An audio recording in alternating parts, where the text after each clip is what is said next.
సర్వేలన్నీ మొత్తం తారుమారు కాబోతున్నాయి. వాళ్ళ ప్రజల నుంచి మంచి స్పందన వస్తున్నది. మేము అభివృద్ధి లక్ష్యంగా ఎన్నికలలో ముందుకు పోతున్నాం. 10 సంవత్సరాలు ఈ తెలంగాణ రాష్ట్రంలో బీఆర్ఎస్ అధికారంలో ఉంది. జూబ్లీ హిల్స్ను ఏనాడు పట్టించుకున్న దాఖలా లేవు. ఎమ్మెల్యేలు వాళ్ళే గెలుచుకుంటూ వస్తున్నారు. ఏ ఒక్కరోజు ఏ ఒక్క బీఆర్ఎస్ పార్టీ నాయకుడు జూబ్లీ హిల్స్ బస్తీల్లో తిరిగిన దాఖలా లేవు. 10 సంవత్సరాల్లో జూబ్లీ హిల్స్ను అభివృద్ధి చేస్తే ఇవాళ బీఆర్ఎస్ పార్టీ ఇన్ని వందల కోట్లకు ఓటర్లు కొనుగోలు చేయడానికి ఖర్చు పెట్టే అవసరం లేకుండే. పూర్తిగా జూబ్లీ హిల్స్ను విస్మరించింది బీఆర్ఎస్ పార్టీ.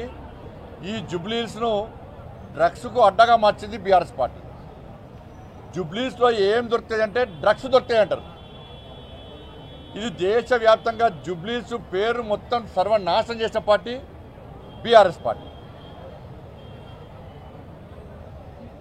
వాళ్ళ బస్తీలలో తిరుగుతున్నాం. ఇవాళ ఎక్కడ చూసినా గల్లీలలో మొత్తం డ్రైనేజ్ వాటర్ అంతా కూడా రోడ్డు దిగి వస్తున్నాయి. డ్రైన్స్ లేవు, రోడ్స్ లేవు, కనీస సౌకర్యాలు లేవు. ఒక మారుమూల చిట్ట చివరి గ్రామంలో ఉన్న కంటే అంతకంటే అధ్వానంగా ఉంది ఇవాళ జూబ్లీ హిల్స్ పరిస్థితి. వాళ్ళు అట్లా చేసి ఇలా 10 సంవత్సరాల కాలంలో 6 లక్షల కోట్లు అప్పు చేసి ఇలా తెలంగాణ ప్రజల బతుకులు బర్బాద్ చేసిన పార్టీ బీఆర్ఎస్ పార్టీ ప్రభుత్వం. కేవలం కేసీఆర్ కుటుంబం ఒక్కటే బాగుపడ్డది, ఎవ్వరూ బాగుపడలే.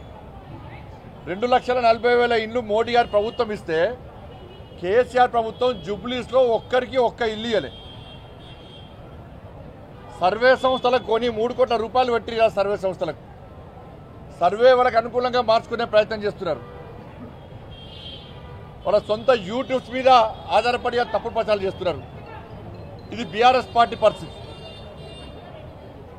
కాంగ్రెస్ పార్టీ వాళ్ళు 10 సంవత్సరాల్లో 6 లక్షల కోట్లు అప్పు చేస్తే కాంగ్రెస్ పార్టీ 2 సంవత్సరాల్లో 2 లక్షల కోట్ల రూపాయలు అప్పు చేసింది.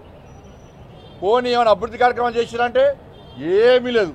ఇప్పుడు ఏమంటారు కాంగ్రెస్ పార్టీ వాళ్ళు, మమ్మల్ని గెలిపియండి మేము అభివృద్ధి చేస్తాం అని చెప్పంటున్నారు. సాక్షాత్తు రాష్ట్ర ముఖ్యమంత్రి నా తల తీసినా కూడా ఒక్క పైసా లేదు ఆయనే అన్నాడు. మరి ఎక్కడి నుంచి చేస్తారు పైసలు? పైసలు లేవు అని చెప్పిందే రాష్ట్ర ముఖ్యమంత్రి. ఎందుకు చెప్పిండు, ఏమని చెప్పిండంటే 6 లక్షల కోట్లు బీఆర్ఎస్ పార్టీ అప్పు చేసి చిప్ప చేతికిచ్చిపోయింది అని చెప్పిండు. మా దగ్గర ఒక్క రూపాయి లేదు అని చెప్పి కాంగ్రెస్ పార్టీ చెప్తున్నది. ఇప్పుడు జూబ్లీ హిల్స్ ప్రజలు ఆలోచించాలి. బీఆర్ఎస్ పార్టీకి అధికారం లేదు, ఇక్కడ లేదు, కేంద్రంలో లేదు. ఇక్కడ గతంలో అధికారం ఇస్తే ఒక్క పైసా ఖర్చు పెట్టలేదు. జూబ్లీ హిల్స్లో అప్లపాలు చేసి ఇక తెలంగాణ రాష్ట్రాన్ని జూబ్లీ హిల్స్లో సంక్షేమ పథకాలు అమలు కాలే, ఒక్క పైసా ఇవ్వలే. వాళ్ళ అధికారం లేరు. కాంగ్రెస్ పార్టీకి ఓటేస్తే వాళ్ళేం చేస్తారు, మా దగ్గర రూపాయి లేదని రాష్ట్ర ముఖ్యమంత్రి చెప్పిండు. వాళ్ళ నిధులు ఎవరు తీసుకురావాలి, ఎక్కడి నుంచి నిధులు రావాలి? మీ అభివృద్ధి జరగాలంటే ఏ పార్టీ